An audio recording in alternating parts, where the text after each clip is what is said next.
ಎಲ್ಲರಿಗೂ ನಮಸ್ಕಾರ. C K ಅಂಗ್ರಿ food YouTube ಚಾನಲ್ಗೆ ಸ್ವಾಗತ. ನಾನು ಇವತ್ತು ನಿಮಗೆ ದಾವಣಗೆರೆ ಬೆಣ್ಣೆ ದೋಸೆ, ಮಸಾಲೆ ದೋಸೆ ಯಾವ ರೀತಿ ಮಾಡೋದು ಅಂತ ತೋರಿಸ್ಕೊಡ್ತೀನಿ. ವಿತ್ ಕೆಂಪು ಚಟ್ನಿ ಎಲ್ಲ ತೋರಿಸ್ತೀನಿ. ತುಂಬ ಚೆನ್ನಾಗಿರುತ್ತೆ, ಸೇಮ್ ಅದೇ ಥರ ಇರುತ್ತೆ. ಒಂದ್ಸಲಿ ಟ್ರೈ ಮಾಡಿ. ಹಾಗೆ ಹೊಸ್ದಾಗಿ ನೋಡ್ತಿರೋರು ನನ್ನ ಚಾನಲ್ನ ಸಬ್ಸ್ಕ್ರೈಬ್ ಮಾಡ್ಕೊಳ್ಳಿ. ಹಾಗೆ ಲೈಕು ಶೇರ್ ಮಾಡಿ.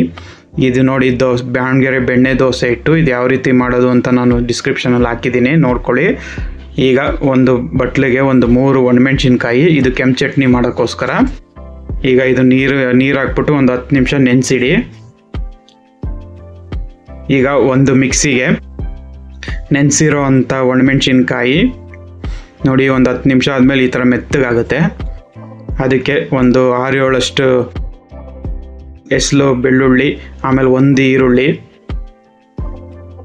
ಆಮೇಲೆ ಒಂದು ಅರ್ಧ ಟೀ ಸ್ಪೂನಷ್ಟು ಜೀರಿಗೆ, ಆಮೇಲೆ ಒಂದು 1/4 ಚಮಚ ಅಷ್ಟು ಉಪ್ಪು. ಈಗ ಇದನ್ನು ಕ್ಲೋಸ್ ಮಾಡಿ ನೈಸಾಗಿ ರುಬ್ಕೋಬೇಕು. ನೋಡಿ, ನೈಸ್ ಇದೇ ಥರ ಬರಬೇಕು, ಫುಲ್ಲು ನೈಸಾಗಿ ರುಬ್ಕೊಳ್ಳಿ. ನೋಡಿ, ಈಗ ಮಸಾಲೆ ದೋಸೆ ಖಾರ ರೆಡಿ ಆಗಿದೆ. ಈಗ ಫಸ್ಟು ಹಂಚಿಗೆ ಒಂಚೂರು ಎಣ್ಣೆ ಹಾಕ್ಕೊಳ್ಳಿ. ಈಗ ಇದು ನೀಟಾಗಿ ಎಣ್ಣೆ ಗ್ರೀಸ್ ಮಾಡ್ಕೋಬೇಕು ಹಂಚ ಮೇಲೆ. ಈಗ ಅದಕ್ಕೆ ನೀರು ಹಾಕಿ, ಒಂದು ಚೂರು ನೀರಂಶ ಇರಬಾರ್ದು, ಆಯಿಲ್ ಅಂಶ ಇರಬಾರ್ದು.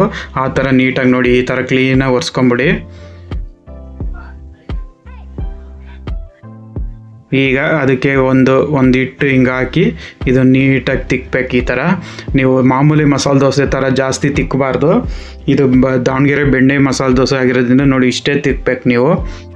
ಈಗ ಇದಕ್ಕೆ ಬೆಣ್ಣೆ ಹಾಕ್ತಾಯಿದ್ದೀನಿ ನಾನು.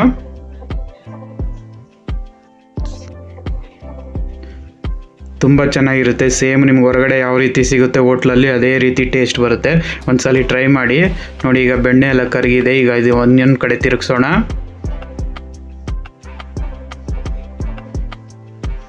ನೋಡಿ, ಈಗ ಈ ಕಡೆನೂ ಫ್ರೈ ಆಗಿದೆ. ಈಗ ಇದಕ್ಕೆ ಕೆಂಪು ಚಟ್ನಿ ಹಾಕ್ತಾಯಿದ್ದೀನಿ. ನಾವು ಆವಾಗಲೇ ರುಬ್ಕೊಂಡಿದ್ವಲ್ಲ ಆ ಕೆಂಪು ಚಟ್ನಿ, ಇದು ಬಿದ್ರೇ ನಿಮಗೆ ಮಸಾಲೆ ದೋಸೆ ಟೇಸ್ಟ್ ಬರೋದು. ಈಗ ಇನ್ನೊಂದು ಸ್ವಲ್ಪ ಬೆಣ್ಣೆ ಹಾಕ್ಕೊಳ್ಳಿ. ಮತ್ತೆ ನೀವು ಬೆಣ್ಣೆ ಜಾಸ್ತಿ ಹಾಕಿದಷ್ಟು ತಿನ್ನೋಕ್ಕೆ ಚೆನ್ನಾಗಿರುತ್ತೆ ಬೆಣ್ಣೆ ದೋಸೆ, ಅದಕ್ಕೋಸ್ಕರ.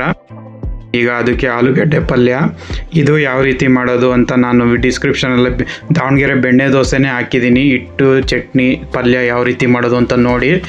ಈಗ ದೋಸೆ ರೆಡಿಯಾಗಿದೆ. ನೋಡಿ, ಸೂಪರಾಗಿರೋ ದಾವಣಗೆರೆ ಬೆಣ್ಣೆ ಮಸಾಲೆ ದೋಸೆ ರೆಡಿಯಾಗಿದೆ. ಇದು ದೋಸೆ ನೋಡಿ, ಇದು ಚಟ್ನಿ, ಇದು ಸೇಮ್ ನಿಮಗೆ ದಾವಣಗೆರೆ ಬೆಣ್ಣೆ ದೋಸೆ ಚಟ್ನಿನೇ. ಇದು ಡಿಸ್ಕ್ರಿಪ್ಷನಲ್ಲೇ ಇದೆ, ನೋಡಿ.